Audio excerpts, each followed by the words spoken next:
Sobrang kinilabutan at natakot ako sa bagong horror movie na to. Hello?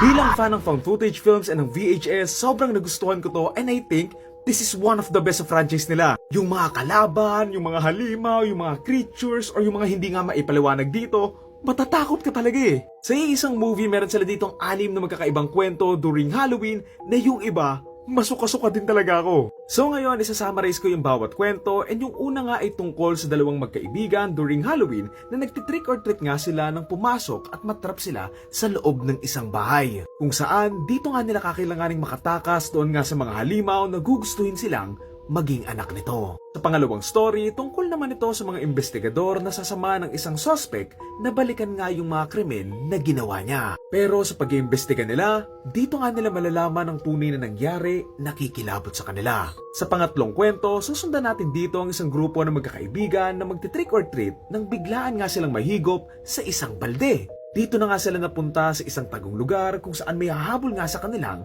gugustuhin silang gawing minatamis. Sa pang-apat na story, dito naman ako sobrang kinilabutan na tungkol naman ito sa isang lugar kung saan sunod-sunod nga yung mga balita na may mga nawawalang mga bata.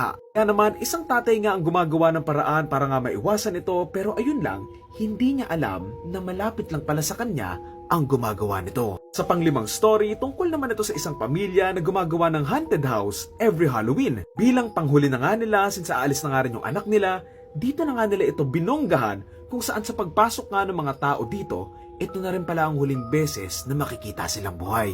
Honestly, medyo naaalala ko sa concept nito yung Night at the Museum na oo nga no, what if yung tablet sa Night at the Museum, lagay mo sa isang haunted house?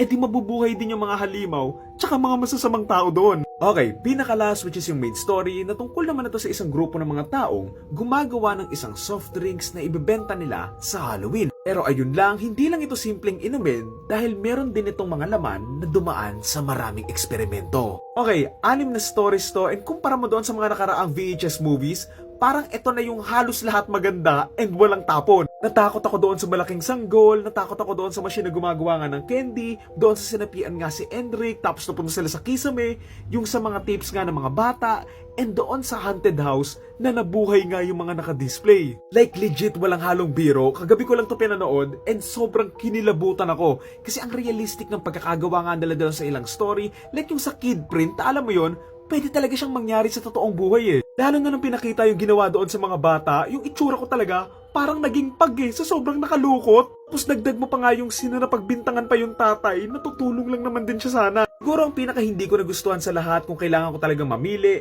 yung sa mga taong ginawang candy, pero even that, na-appreciate ko pa rin eh. Alam mo yun, nabalance nila yung pagiging nakakatakot and pagiging creepy and at the same time, nakapaglagay pa nga rin sila ng mga comedic moments doon sa mga mismong stories. Saan ka makakakita na nga habulin ka ng mga character sa peak? Di ba may hawig? Hindi, siguro yung pinakawali lang for me dahil wala lang maayos na conclusion, yung sa may soft drinks na story. Pero siguro if maayos nilang naikwento ng mas maayos nga yung ending, mas maganda sana. Honestly, magaganda yung concept and potential nga ng stories kung hahabaan mo nga lang ng konti. Pero siguro yung main flow lang nila, wala lang masyadong maayos na conclusion to end everything. Kumbaga, it is what it is lang. Napasok pa rin naman kasi nga, found footage naman yung style nila dito eh. Siguro nga in a way mas nakaganda yon kasi nga mas maikse, kaysa habaan, tapos magiging corny pa. So alam mo yon, sabi nga ng nanay ni Miguel Tan Felix, okay na to.